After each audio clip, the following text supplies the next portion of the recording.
You ever notice how when people talk about superhero animation, the conversation just stops at DC? Like someone brings up Marvel and the energy dies down. It's not even a debate anymore. And yes, I know there's Spider-Verse, but not only is that majorly Sony, but it's also 3D. And 3D has always had an edge on 2D and is ultimately more favored by Hollywood and more catered towards kids and pretty much an exception. And that's wild when you think about it because Marvel dominates live action. And while they're not pulling the same numbers right now, they still owned live action up until recently and probably still own it. And they built the MCU from the ground up, but the second you move to animation, DC just wipes the floor effortlessly. Do you not know when to quit? The Avengers never quit!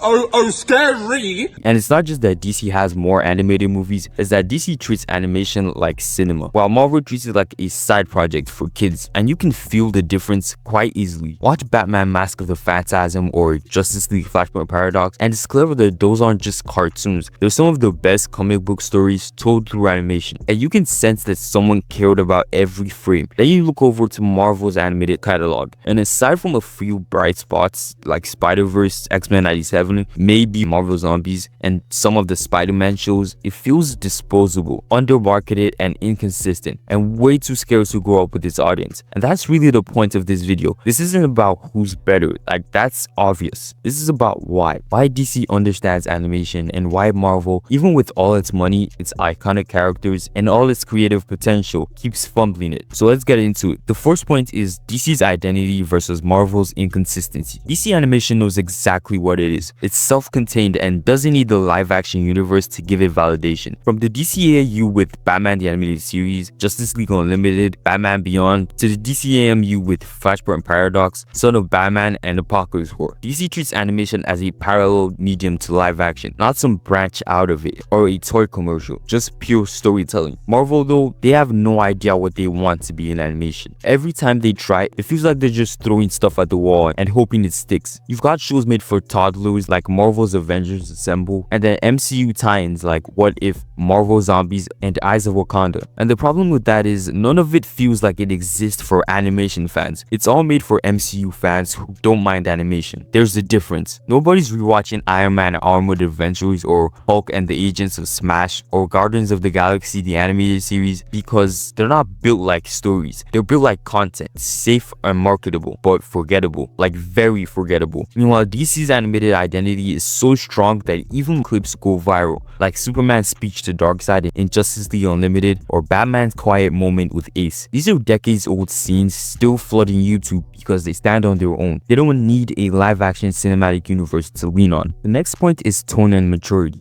Now let's be real, the reason DC animation stands out isn't just its visuals, it's the mature tone. It's the fact that they don't treat their audience like children. And even shows that are targeted towards children are mature shows like Justice League Unlimited, Young Justice, the Batman 2004, and even Batman the Animated Series. They deal with grief, corruption, war, loss, and yet they still air for kids because they knew that even kids television needed some class. Marvel, on the other hand, plays it safe. Everything feels sanitized, even when the story could go deeper. Your shows rely on fast pacing and overly clean moral lines. Ultimate Spider-Man is a perfect example. It could have been a grounded take on Peter balancing heroism with youth. It had solid enough 2D animation, which is rare for Marvel, and a plethora of characters at its disposal. Instead, it leaned into fourth wall humor, and they weren't all bad, but just when it felt like it was getting good, they'll remind you that you're watching a kids show. On some Dora the Explorer time. Even for non-kids shows, X-Men 97 still feels constrained by the Disney tone. It touches on every subject like identity, prejudice, and loss, but it never sits there for long. It's like Marvel's too afraid to make something too heavy for the brand. Meanwhile, DC dives headfirst into violence and darker themes. Under the Red Hood deals with grief, revenge, and morality without ever feeling forced. Apocalypse War wipes out an entire universe in one of the most brutal animated superhero films ever, and yet it still finds time to be emotional, not just shocked. But when Marvel goes dark, it's just a touch. Like in What If, in the episode about Doctor Strange where Doctor Strange lost Christine instead of his hands, it's an amazing concept with great setup, but then it just ends. Just another alternate timeline to move past, and then they go back to universal fights and all that stuff. In What If and X-Men 97, it's like there's a limited amount of blood they're allowed to show or something. And I'll give credit where it's due. Marvel Zombies is literally their darkest project yet. In in both animation and live action, because I did not remember the What If episode being this bloody. For some reason, it's DC reminiscent to me, but it's still far more spectacle and fan service driven than a genuine horror concept, but it's still a step in the right direction tone-wise. A Guardians of the Galaxy animated series should have been their own creature commandos, given how dark and comical the Guardians are, but they decided to keep it family friendly with cheap animation. Now speaking of animation, the next one is animation and 2D, because this is where DC's confidence really shows. DC animation knows how to make 2D feel cinematic. The noir designs of Batman the Animated Series, the dynamic movement of Young Justice, and the realism of some of the DC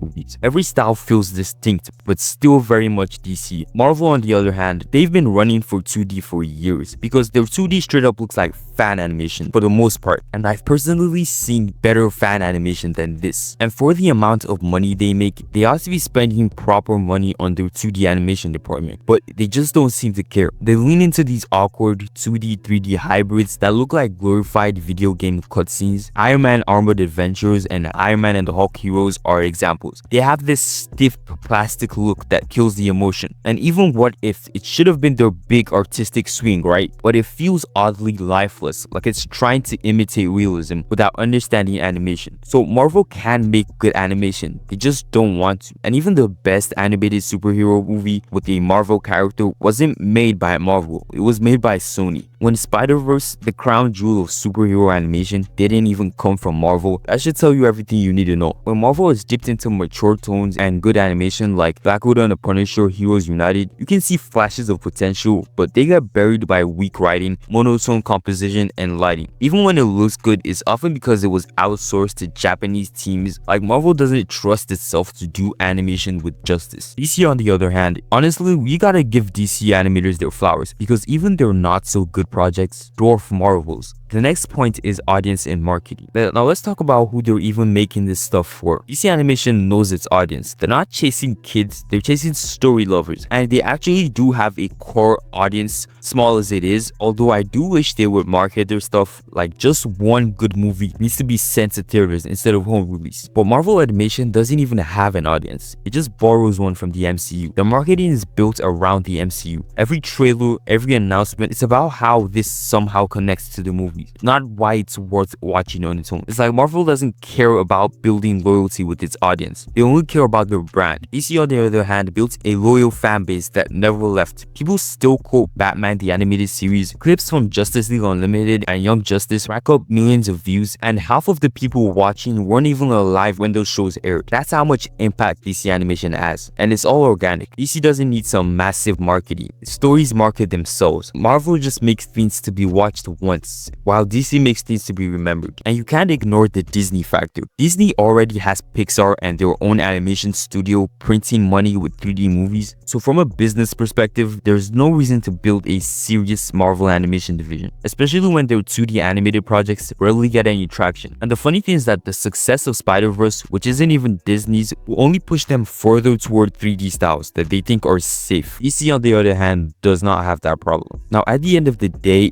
DC animation works because it treats animation like art. Marvel doesn't, because it treats animation like content. DC sees storytelling potential, while Marvel sees a product pipeline. And don't get me wrong, DC is not perfect. They've had misses, budget drops, weird creative decisions here and there, but even their misfires try something. They care about world building and maturity, but Marvel animation still feels like it's waiting for permission. And that's what really sucks about it. Marvel has the characters, the resources, and the talent, but until they stop chasing the MCU and start respecting animation and their own source material, DC will continue to dominate this space, because DC understands something simple. Animation isn't a kid's version of live action. Animation is one of the best storytelling tools, and until Marvel learns that lesson, DC will keep outclassing them.